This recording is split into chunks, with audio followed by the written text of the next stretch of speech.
hari ibyazi kurusha umuto ariko n'umuto ubona asobanukirwa vuba cyane. Icya mbere rwose kuri bo ni grandpa, in fact banyita papa. Hanyuma ariko umukuru ugiye kugira imyaka 4 hari wegeze gusaba umubyeyi we ngo baze kunsura, bansanga hano mu office mu biro hano. Hari ahantu hanze nyuranyura ngo sinzi niba hari ahantu mushaka kubibona, hari ahantu hari nabonaga inzuki nyinshi ndeba nicaye mu office ndebera mu birahure nkaha nza kubona ahantu hari inzuki nyinshi, mbwira abantu ngo bashyireho umutiba, bawushyiraho, inzuki ziraza zitangira gukora ubuki. Baje kunsura rero ndamwereka inzuki, aba interest agumya ashaka kubireba ko mubwira ko tutajya hanze kubera ko zishobora kumurya. Hanyuma arataha, aho batahiye hashize iminsi hari abantu baje kubasura mu rugo iwabo.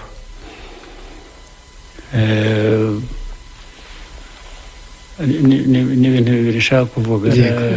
Hanyuma baganira sinzi ukuntu yaje kuvuga papa nyine. Umwe mu bashyitsi aramubaza ati papa turamuzi, ati atakora iki? Undi aramubwira ngo ndeberera inzuki. Umuvumvu.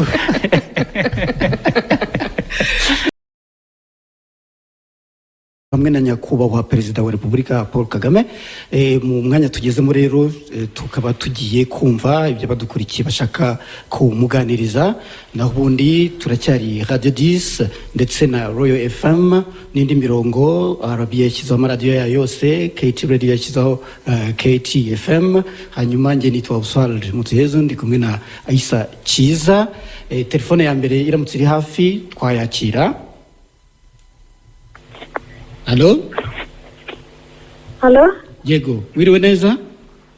Mwiriwe neza namwe. Witwa nde, uduhamagaye uri he, ugiye kuvugana na Perezida wa Repubulika? Nitwa Mukanoheri Beata, merereye mu karere ka Rubavu mu murenge wa Rugerero. Yego, Perezida wa Repubulika arakumva, wamubwira niba ari ikibazo cyangwa se igitekerezo gutyo.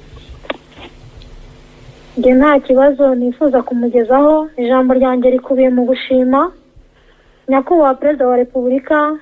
Ndagushimira ko we n'ingabo mwari mufatanije urugamba, mwabashije kurwanya jenoside mukayihagarika mu gihe amahanga yareberaga. Mu byo dushima kandi harimo imiyoborere yanyu myiza iha abanyarwanda amahirwe angana nta vangura iryo ari ryo ryose, bikajyana kandi n'umutekano mwiza w'igihugu cyacu, aho abanyarwanda bakora imirimo yabo nta nkomyi, bakaryama bagasinzira ntacyo bikanga. Ikindi mbashimira nyakubahwa Perezida wa Repubulika nuko mwahaye umugore ijambo, tukaba dukataje mu iterambere, aho dufatanya na basaza bacu mu kwiyubakira igihugu cyacu. Ikindi mbashimira gikomeye nyakubahwa Perezida wa Repubulika ni uburezi budaheza kuri bose, aho abana b'abakobwa bahawe amahirwe angana n'abana b'abahungu mu mashuri yose, bakaba batsinda ku kigero gishimishije. Ariko nyakubahwa Perezida wa Repubulika mubinyemereye, mfite n'icyifuzo nifuza kubagezaho. Nyakubahwa Perezida wa Repubulika, nifuzaga ko mu gihe Imana ikibatije ubuzima, mwakomeza kutuyobora maze igihugu cyacu kikakomeza gutemba amata n'ubuki. Tubifurije umugisha mu byo mukora byose kandi twiteguye kuzabatora 100%. Murakoze nyakubahwa Perezida wa Repubulika. Urakoze cyane. Yatarakoze by'ukuri niba ari icyo mwarenzaho kuri ntacyo usibye ko numvise ibitekerezo by'uwo muturage no gushima kwe. Hanyuma ubwo birerekana ko ibyo twahoze tuvuga byaho tuva n'aho tujya bishobora kuba biri mu nzira nziza nawe akaba bitanzeho ubuhamya. Dutegereje indi telefone kuri tekinike baratubwira nyakubahwa perezida wa repubulika hagati aho twagenda tunababaza bya bibazo bimwe byo kuruhura badukurikiye. Ayisa bazi cyambere nyakubahwa perezida wa repubulika hari uburyo abantu baba bafite ibibazo by'amatsiko kuri mwebwe. Hari undi muntu waruje. Allo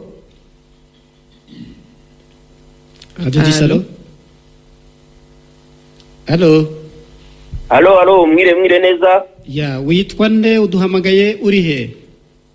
Nitwa Munyawera Faustin nkabanze ku izina rya Munyawera w'Ubuyoga mu karere ka Rulindo. Uri umusitari wowe. Ni amahirwe twagize kuba twakenya kwa perezida wa repubulika aho ngaho muri studio tukaba twumvisha ibitekerezo bye.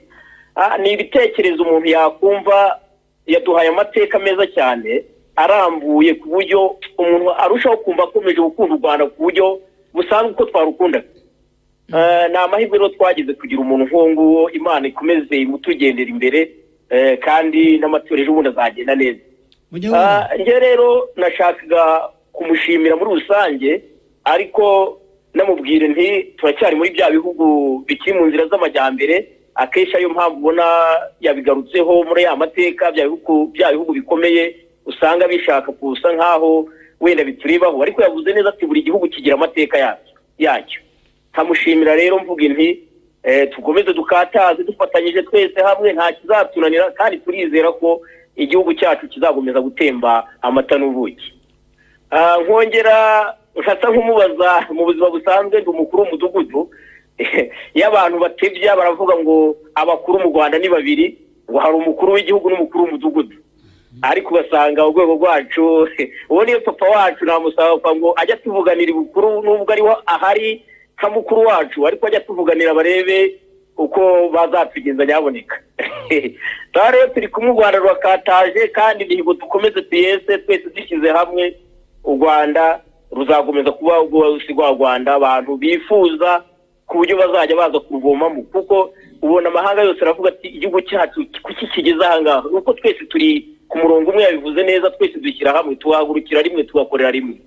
Sawa murakoze cyane. Murakoze cyane Munyawera. Ndi kumva benshi barasa nkaho abakuru ngo ni babiri umukuru w'igihugu n'umukuru w'umudugudu. Nibyo kandi ibyo tuzabikurikirana kugira ngo umukuru w'umudugudu abone umwanya we ukwiriye koko. Aha rero n'ubundi hari kimwe mu byo bari bakomeje bari kubaza ikibazo bari kuvuga ibitekerezo mbita binteranya ko perezida wa repubulika kugira ikibazo ari gihe abenshi mu baturage hanze yo muri kugana avuga ati abagore perezida wa repubulika mu Rwanda bashyira imbere no mu nteko ishinga amategeko no mu nzego zose ugasanga rimwe na rimwe harimo ababigenderaho bazana bavuga ngo ya gender balance ntabwo izagera hegasiga umugabo inyuma k'abagore bakomeje kujya imbere cyane. Aho ibyo dukora ntabwo bihagije dukwiye gukora byinshi birenze ntitunagendere no ku mubare gusa ahubwo tugendere no ku ijambo ubwaryo ni ukuvuga ukuntu baba mu nzego zifata ibyemezo baba mu ishoramari na bizinesi bikagaragara rwose ko barimo nyine bafite ntabwo ari umubare gusa wo mu nteko cyangwa umubare ahandi turifuza ko twanageraho n'uwo mubare uhinduka ukuri mu bikorwa mu ngiro no mu bushobozi. Twareba kuri telefone niba hari undi muntu abaduhamagara twari twababwiye umurongo mbere reka tuyibibutse 0788 31 79 18 abasanzwe mukurikira Radio TV 10 uyu murongo murawuzi. Allo yego wiriwe neza? Mwiriwe neza. Ya witwa nde uduhamagaye uri he? Nitwa Seti Bisimwa nkaba ndi mu mujyi wa Kigali mu karere ka Kicukiro. Yego. Ijambo ni ryawe ukaganira n'umukuru w'igihugu. Murakoze cyane nyakubahwa perezida wa repubulika kuba umpaye umwanya kugira ngo mbe nagira ikintu mbabaza. Wenda reka njye straight to the question kugira ngo mpabande umwanya. Nk'urubyiruko rwifuza kuzaba nkawe, ubwo ndavuga kuba successful muri career runaka, yaba business, yaba politike ndetse n'ibindi. Ku myaka 37 mwayoboye RPA, mubohora igihugu, muhagarika jenoside yakorewe abatutsi. Ku myaka 43 mwanyije mu ba Perezida wa Repubulika. Uyu munsi imyaka 30 irashize, mwakoze byinshi, buri wese areba akabashimira. Ariko ikibazo nari mfite, haba hari igihe waba waradawutinze decision yawe cyangwa se ukumva ntagiri ube successful? Ko nk'urubyiruko turatekereza cyane, ariko twajya gukora cyangwa se gushyira mu bikorwa tukagira ubwoba. Ubwo rero kwibaza noneho ese niba byarabaye, ese ni gute wabyubaka neza? Murakoze nyakubahwa Perezida wa Repubulika. Icyiza ni uko ukwiye kuyoborwa cyane n'intego yawe kurusha gukeka ko utazayigeraho. Iyo utangiye ukeka ko utazayigeraho ntabwo uyigeraho, ariko iyo utangiye ushaka kandi wumva ko uzahangana n'ibiri mu nzira byose, muri iyo nzira ukabigeraho, uzabigeraho. Kenshi niko bigenda. Niyo utabigezeho ariko ukabigana ufite gushaka kubigeraho kandi wumva nta nkomyi yaza gusa. Naho gutangira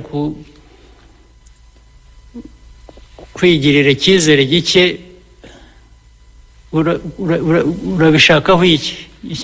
Ibishyira iruhande ubyibagirwe.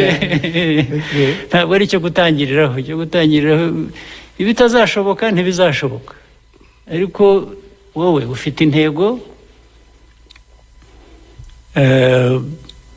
kandi uri nk'abandi bantu bose. Nibaza ariko abandi ko babigeraho, jye nabuzwa n'iki? Aba ari cyo wibaza ahubwo. Hanyuma ukora ibyo ugomba gukora, bishoboke, ibidashobotse ubwo ahubwo ushaka impamvu, wenda wongere usubiremo cyangwa ugerageze ibindi. Niwo murongo, niyo ntekereza abanyarwanda bakwiriye kugira. Ukwiye kugira icyo ushaka, ukwiye gutekereza ko nawe ukwiriye kuba uri mu bazabishobora kugera ku cyo ushaka, ndetse niba ari inyungu rusange ugafatanya n'abandi kugira ngo bigerweho. Ntubanze gutekereza ko utazabishobora, ahubwo utekereze ko uzabishobora. Aricyo kibi cya mbere. Ibyo ko utazabishobora bizizane, atari wowe ubizanye kubitekereza. Yego, sinzi niba muri bukosoreho gato. Yavuze ko mwatangiye kuyobora RPA mufite 37. Ntekereza ko ari 33. Muri mu gace 1990. Ariko imyaka imaze kuba myinshi, ntabwo nyisigaye menya ko kuri 37 ingabo mwari muyoboye zahagaritse genocide 37-94. Yagendaga yerekana ukuntu mwagiye muzamuka, mwatangiye inshingano zinaremereye mukiri bato. Mwakoze rero. Imibare nayibarekeye. Haramutse hari undi muntu kuri byarakozwe, byarakunze, bitarakunze, ibyo ntabwo nirwa mbitaho umwanya. Yego, urakoze cyane. Hari undi muntu twamwakira. Oswald, alo?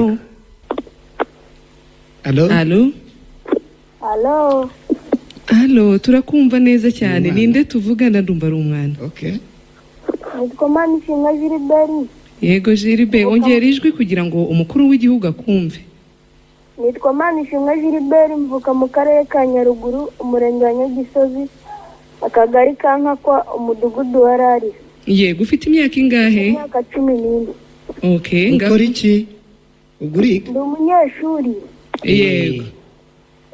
Ngaho ushaka kugeza ku mukuru w'igihugu? Muraho neza nyakubahwa Perezida wa Repubulika. Muraho cyane. Yego, ndabakunda cyane, nanjye fana Arsenal namwe. ejo wakurikiye umukino ejo ntabwo nabashije kuwukurikira, nari ndi mu kibuga kuko nkina futuboro. ngaho gira icyo umubwira cyangwa se icyo ushaka kumubaza.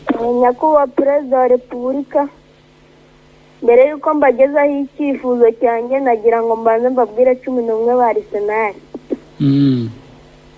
Mu izamu ni David Raya, kabiri ni Ben White, gatatu ni Alexander Zinchenko, umutima wa defense ni William Saliba na Gabriel Magalhaes. Hagati mu kibuga ni Declan Rice ari kumwe na Martin Odegaard ndetse na Kai Havertz. Martin Odegaard kapiteni. Uruhande rw'iburyo ni Bukayo Saka, rw'ibumoso ni Gabriel Martinelli, tukatakisha Gabriel Jesus. uzi kubizi kundusha. Jeribe ngaho hari icyo ushaka kumubaza se? Nyakubahwa Perezida wa Repubulika, nashakaga kuvuganira abana bo mu cyaro kuko akenshi baba bafite impano ariko bakabura uburyo bazigaragaza.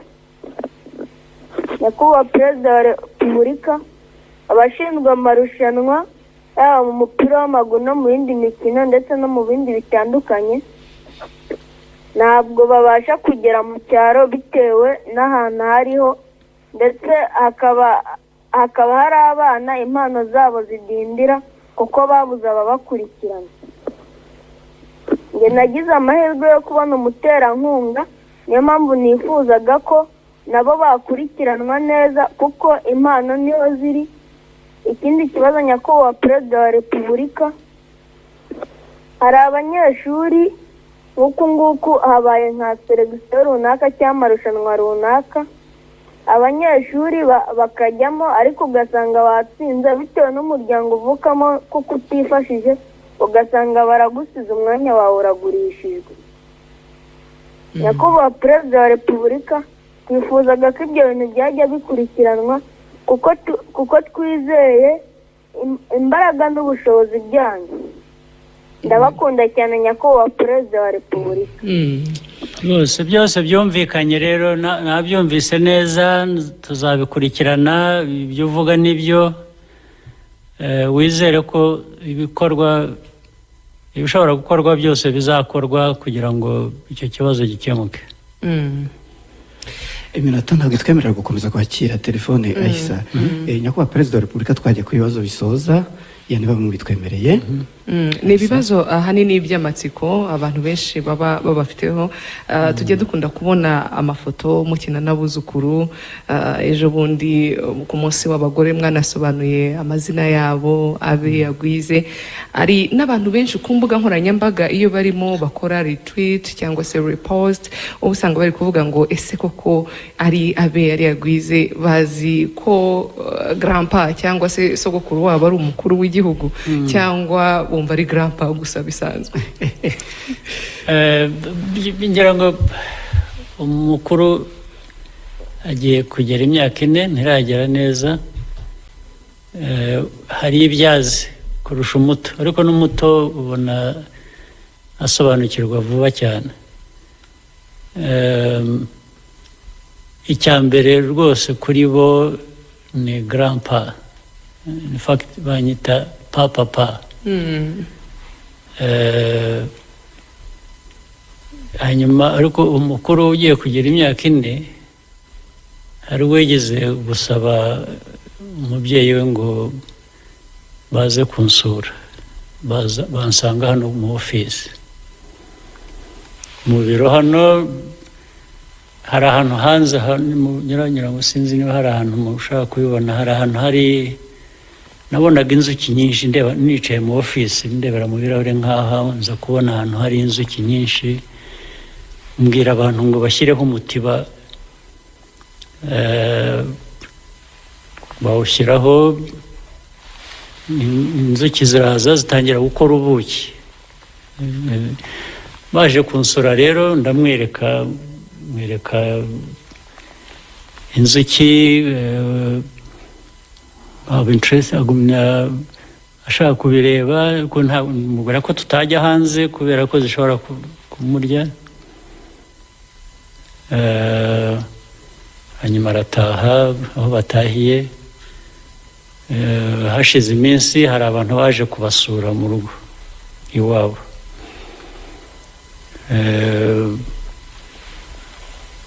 Ni ibintu bibiri nshaka kuvuga. Hanyuma baganira, sinzi ukuntu yaje kuvuga papa nyine. Umwe mu bashyitsi aramubaza ati papa turamuzi, ati atakora iki? Undi aramubwira ngo ndeberera inzuki. Umuvumvu. Akazi kanjye turakoresha. Yibukaga ko yaje mu ofisi akabona runo ruhande rumwe, ariko urundi akaba abizi. Rimwe ngira ngo kubera hari ibintu agomba kuba abona kuri za television n'ahandi, nza kujya kubasura. Ku modoka yanjye hariho ikirangantego.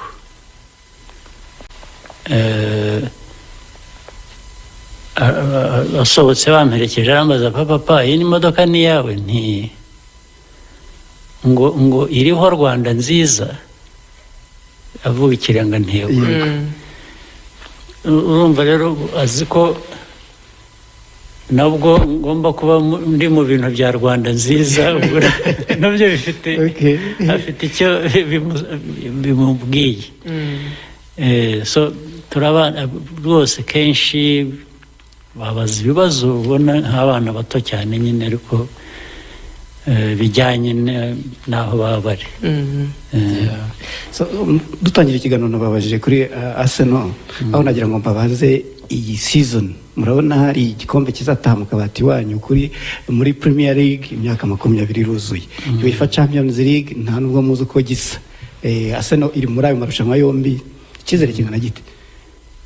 Nibura ko icyizere gihari, ariko nta ukwiye kwirara.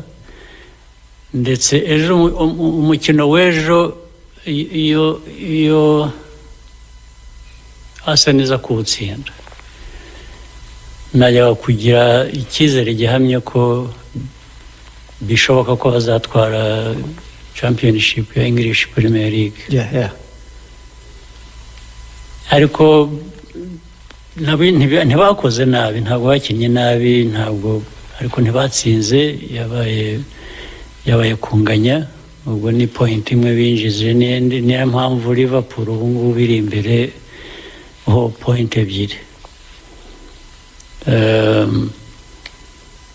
Ariko kubera ko batatsinze rero icyizere kiracyahari, ariko ntikingana nk'iyo bajya gutsinda. Ni uriya mukino w'ejo kuri jye mu birebere yanjye byajyaga kwerekana igihamya cy'uko bazabitwara, cyangwa se ko bashobora kubitwara, ariko si amahirwe yasa n'aba.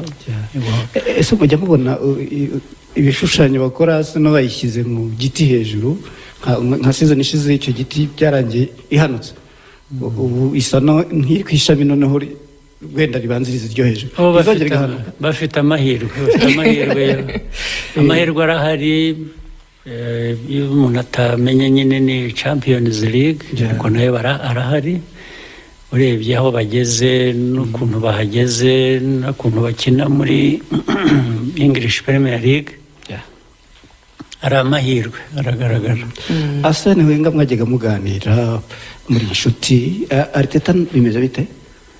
We ntabwo turamenyana, ntabwo turabona, ariko aranzi, ariko hari ubwo njya kureba umupira iyo nanyuze ndi Burayi, ndi ku kandi kazi, hari ubwo njya kureba umupira.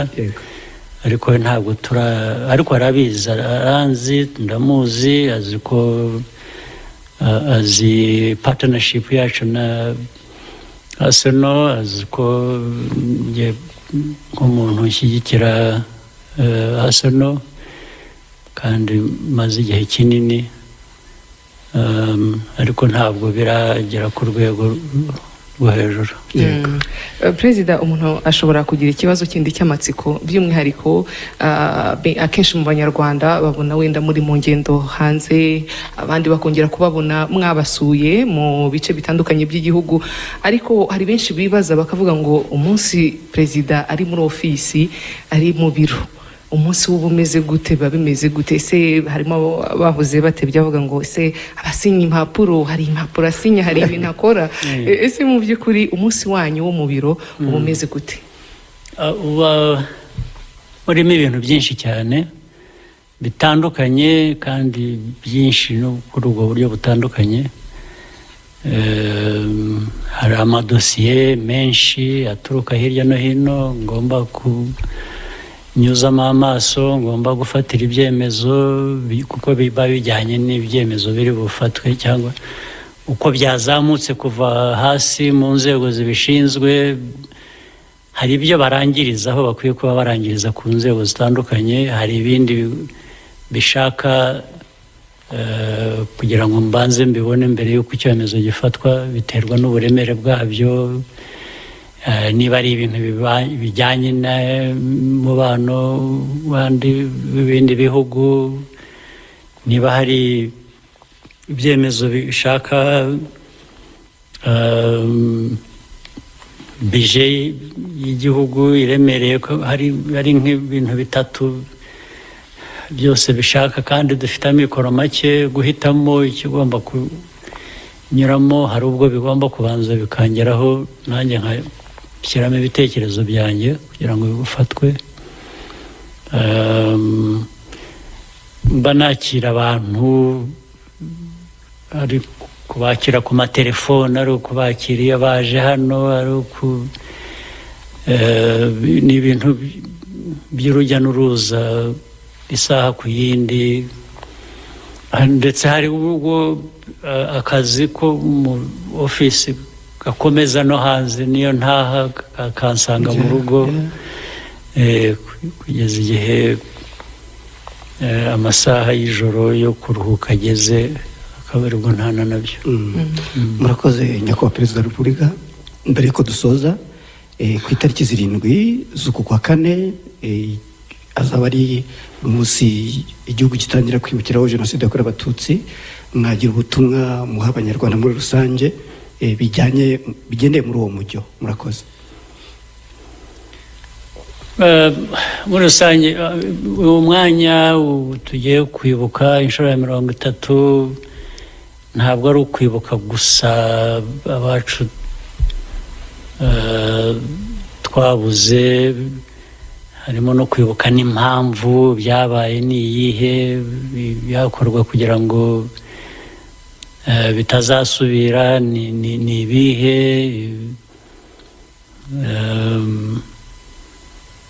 Ariko noneho bigashingira rero ku uruhare rwa buri munyarwanda, agomba kumva ko afite n'ibyo nakwibutsa cyane cyane. Ntabwo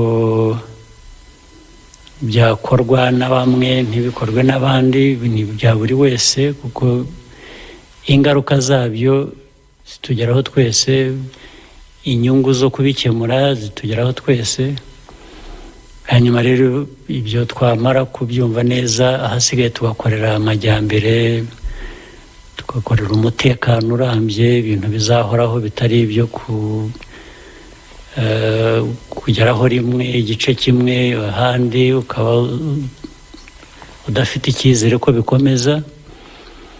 Rwose icya mbere nsaba byo ni buri munyarwanda kwireba muri iyi shusho y'igihugu dushaka, akabonamo umwanya we mu gutanga umusanzu, ariko noneho no kugerwaho n'inyungu zigomba kumugeraho nk'umunyagihugu, kumva ko ari igihugu cye.